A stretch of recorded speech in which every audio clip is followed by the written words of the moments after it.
WhatsApp గ్రూపుల్లో కొందరు రాజకీయ నాయకులు ప్రజలను రెచ్చగొట్టే పోస్టులు పెడితే కఠిన చర్యలు తీసుకుంటామని కావలి డీఎస్పీ వివి రమణకుమార్ అన్నారు. బుధవారం ఆయన వన్ టౌన్ పోలీస్ స్టేషన్లో మీడియాతో మాట్లాడారు. 2 రోజుల నుంచి కొందరు వివాదాస్పదమైన ప్రజలను రెచ్చగొట్టే పోస్టులు పెడుతున్నారని, అది ఎవరో కూడా మాకు తెలుసని, ఇకపై ఎలాంటి పోస్టులు పెట్టిన వారిపై చర్యలు తీసుకుంటామని హెచ్చరించారు.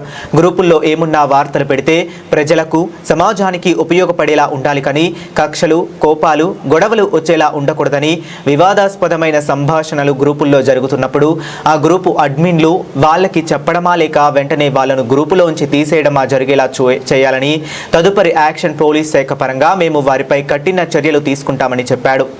డివిజన్ ప్రత్యేకించి కావల పట్టణ ప్రజలకు పోలీస్ డిపార్ట్మెంట్ తరఫున నమస్కారం తెలుపుకుంటున్నాను. గత 2-3 రోజుల నుంచి ఈ వాట్సాప్ గ్రూపులు కొన్ని అన్నెసరీగా వైరల్ అవుతున్నాయి మెసేజ్లు. వీటిలో కొన్ని వాస్తవాలు, కొన్ని అవాస్తవాలు అన్నీ కూడా కలిసి ఉన్నాయి. ఏంటంటే కొన్ని రెచ్చగొట్టే ధోరణులు ఉన్నాయి. మనుషుల మధ్య ఏంటంటే సమాజంలో ఉండే మనుషుల మధ్య అభిప్రాయ భేదాలు వచ్చేసి అన్నెసరీగా కక్షలు పెంచుకునేటట్టు కానీ లేదా కోపతాపాలు పెంచుకునేటట్టు కానీ ఉన్నాయి. దయచేసి అందరికి చూస్తున్నాను, ఎవరైనా సరే ఏదైనా ఒక పోస్ట్ పెట్టబోయే ముందు మీరు ఆలోచించండి. మీరు పెట్టబోయే పోస్ట్ మూలన ఫర్దర్ కాన్సిక్వెన్స్ ఎలాగుంటాయి అనేది తెలుసుకుని ఆలోచించి పెట్టిన పోస్ట్. అన్నసరి ఏదైనా సరే సొసైటీలో అశాంతిని కలగజేసే విధంగా పోస్టులు పెడితే వాళ్ళ మీద మేము పోలీస్ పరంగా చట్టపరమైన చర్యలు తీసుకుంటాం. అదేవిధంగా గ్రూప్ అడ్మిన్స్ కూడా నేను ఒక విజ్ఞప్తి, మీ గ్రూప్స్లో అలాంటివి ఉంటే వెంటనే మీరు దాన్ని రీడ్ చేసేయాలి. ఆ సమానం కూడా మీ గ్రూప్ నుంచి పూర్తిగా తీసేయాలి అలాంటి వాళ్ళని.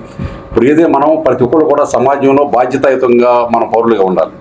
మనం బాధ్యత లేకుండా ఏంటంటే చేతులు సెల్ ఫోన్ ఉందని చెప్పి ఇష్టం వచ్చినట్టు మన మైండ్లో మొత్తం కూడా ఏదో మనం ఏదైతే ఊహిస్తామో, ఏదైతే మనం ఆలోచించేదాన్ని కూడా మనం ఆ టైప్ చేసేసి ఈ విధంగా మెసేజ్ రూపంలో బయటకి సొసైటీకి వదిలేస్తే దానివల్ల సొసైటీకి చాలా నష్టం జరిగింది. కావున ప్రతి ఒక్కరు ఏంటంటే సొసైటీలో శాంతి భద్రత కాపాడటంలో ప్రతి పౌరుడు బాధ్యత. మా పోలీస్ అనేది యూనిఫామ్ వేసుకునే మేము చేస్తాం. అదేవిధంగా ప్రజలు కూడా యూనిఫామ్ లేని పోలీసులే. కాబట్టి సొసైటీలో శాంతి భద్రతలు కాపాడే బాధ్యత ప్రతి ఒక్కరి మీద ఉంది. కాబట్టి దీన్ని గుర్తెరిగి ప్రతి పౌరుడు కూడా ఇలాంటి మెసేజ్లు, ఇర్రెగ్యులర్ మెసేజ్లు, అవాస్తవాలని వాస్తవాలుగా చిత్రించి కొన్ని పెడతాం. ఈ విధంగా అన్నెసరీ ఏంటంటే ప్రజల్లో అపోహలు సృష్టించడం. దయచేసి ఇలాంటివి పెట్టొద్దని మా పోలీస్ డిపార్ట్మెంట్ తరఫున కోరుచున్నాం. Okay, thank you.